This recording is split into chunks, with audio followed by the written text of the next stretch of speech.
Shalom saudara, dimanapun Anda berada. Hari ini kita akan mendengarkan firman Tuhan secara online. Pernahkah saudara mendapat ancaman dari seseorang? Ancaman yang berupa pembunuhan, ancaman dari orang jahat. Tentu menakutkan, bukan? Saat ini di seluruh dunia, termasuk di Indonesia, kita menghadapi wabah pandemik virus corona COVID-19 yang menjadi ancaman bagi kita semua.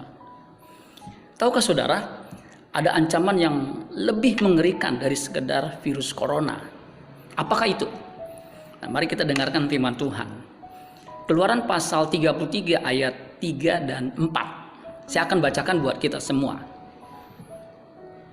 Keluaran 33 ayat 3. Yakni ke suatu negeri yang berlimpah-limpah susu dan madu.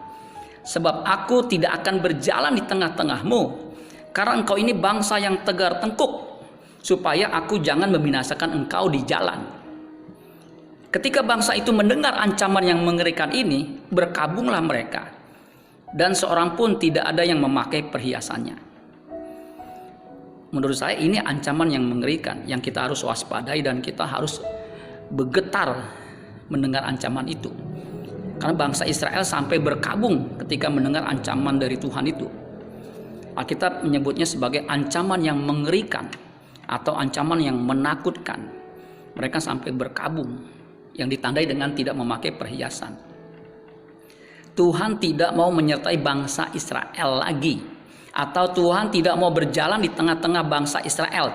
Itulah ancaman yang mengerikan bagi bangsa Israel. Ancaman yang mengerikan, bahasa Inggrisnya misery threaten atau evil threaten. Misery threaten itu ancaman yang menakutkan, mengerikan, misery.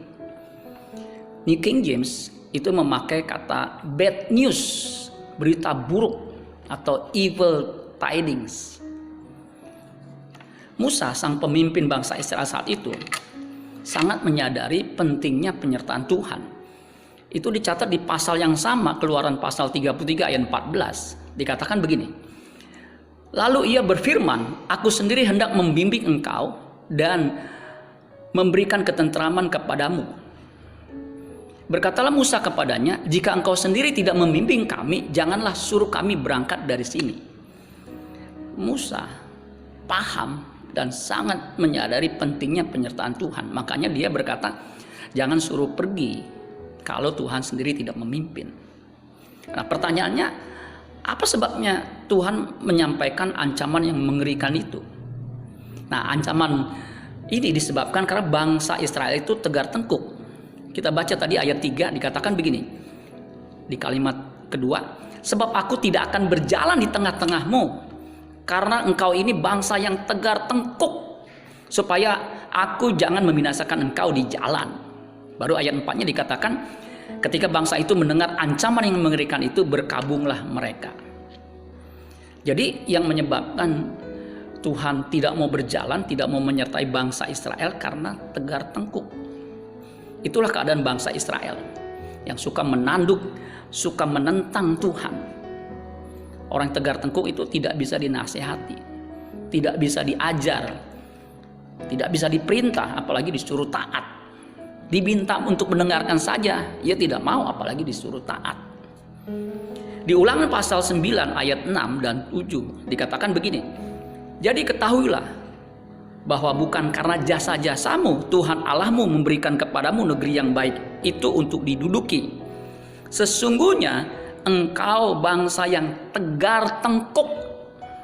Ingatlah, janganlah lupa bahwa engkau sudah membuat Tuhan Allahmu gusar di padang gurun. Sebab sejak engkau keluar dari tanah Mesir sampai kamu tiba di tempat ini, kamu, perhatikan, menentang Tuhan. Bahkan di ayat 8 dikatakan di Horeb, kamu sudah membuat Tuhan gusar. Bahkan Tuhan begitu murka. Lihat, bangsa Israel membuat Tuhan gusar, bahkan bukan hanya murka, begitu murka kepadamu hingga ia mau memunahkan kamu. Kata murka di situ bahasa Ibraninya anap. Nah, kata anap itu artinya to be angry, always of God. Artinya kata anab artinya marah atau murka itu hanya dikenakan kepada Tuhan. Ya. Itulah sebabnya tadi kita baca Tuhan hanya mengutus malaikatnya saja untuk berjalan bersama bangsa itu. Sebab Tuhan sudah muak dengan orang yang tegar tengkuk, dengan orang yang selalu memberontak. Tuhan panjang sabar tetapi ada batasnya. Dia tidak lagi mau menyertai umatnya yang selalu membangkang. Memang Tuhan berjanji untuk menyertai umatnya. Tetapi jika umatnya tidak mau taat, maka ia akan meninggalkan mereka. Kalau Tuhan tidak lagi menyertai atau tidak berserta dengan mereka, itu malah petaka abadi yang akan menimpa mereka. Itulah ancaman yang paling mengerikan, yaitu terpisah dari Allah untuk selama-lamanya. Saudara-saudara sekalian, jelas bangsa Israel itu bangsa yang tegar tengkuk yang menyebabkan Tuhan tidak mau beserta dengan bangsa itu. Sekarang perhatikan Mazmur 37 ayat 25 sampai 26. Ini kebalikannya. Ini bagus saudara untuk kita perhatikan. Mazmur 37 ayat 25 dan 26 dikatakan begini. Dahulu aku muda, sekarang telah menjadi tua. Ya, orang tua pernah muda. Orang muda belum tentu bisa tua. Dahulu aku muda, sekarang telah menjadi tua, tetapi tidak pernah kulihat orang benar ditinggalkan atau anak cucunya meminta-minta roti. Tiap hari ia menaruh belas kasihan dan memberi pinjaman, dan anak cucunya menjadi berkat. Nah, kata ditinggalkan itu saudara di ayat 25 itu dari bahasa Ibraninya azab. Kalau saudara mendengar kata azab, itu kan sesuatu yang mengerikan. Itu diterjemahkan ditinggalkan. Kalau bahasa Inggrisnya to let alone, to neglect, dilalaikan atau dilupakan, disia-siakan. To forsake, ditinggalkan. Nah, saudara, menurut kamus bahasa Indonesia kata azab, jadi azab itu jadi bahasa Indonesia, itu artinya siksa Tuhan yang diganjarkan kepada manusia yang melanggar larangannya. Azab juga artinya sengsara. Azab juga artinya penderitaan, hukuman, siksaan. Jadi sebenarnya saudara, ya, ketika ditinggalkan Tuhan itu sebenarnya azab. Nah, orang benar itu nggak ditinggalkan. Nah, kalau kita lihat di Perjanjian Baru ada ayat yang menurut saya perlu kita perhatikan. Di 2 Tesalonika 1 ayat 9 dikatakan begini. Mereka ini akan menjalani hukuman kebinasaan selama-lamanya, dijauhkan dari hadirat Tuhan dan dari kemuliaan kekuatannya. Nah, kalau saudara lihat di situ, hukuman kebinasaan selama-lamanya, kemudian dilanjutkan dengan kalimat dijauhkan dari hadirat Tuhan. Artinya apa? Artinya dijauhkan dari hadirat Tuhan itu sama dengan kebinasaan selama-lamanya. Jadi azab yang sesungguhnya itu ketika Tuhan meninggalkan kita. Ketika kita ditinggalkan Tuhan, itulah azab yang sesungguhnya. Azab dari segala azab. Nah, di Mazmur 37 ayat 25, orang benar tidak akan kena azab. Orang benar tidak akan ditinggalkan. Bahkan orang benar itu sesungguhnya disertai Tuhan. Jadi asal kita mau taat kepadanya, dia berjanji menyertai kita. Ayat terakhir saudara, Yesaya 46 ayat 4.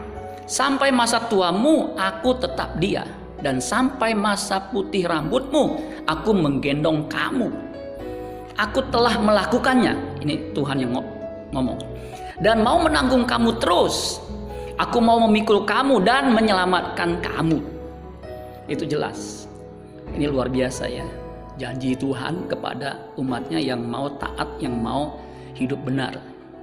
Dikatakan sampai masa putih rambutmu aku menggendong kamu. Ya. Ada terjemahan firman Allah yang hidup itu kalimatnya lebih menohok, lebih jelas dan gamblang. Dikatakan begini, aku akan menjadi Allahmu dan mendukungmu sepanjang umur hidupmu. Ya, sampai putih rambutmu. Akulah yang menciptakan kamu. Aku akan memelihara kamu. Aku akan mengangkat kamu dan menjadi apa? Juru selamatmu.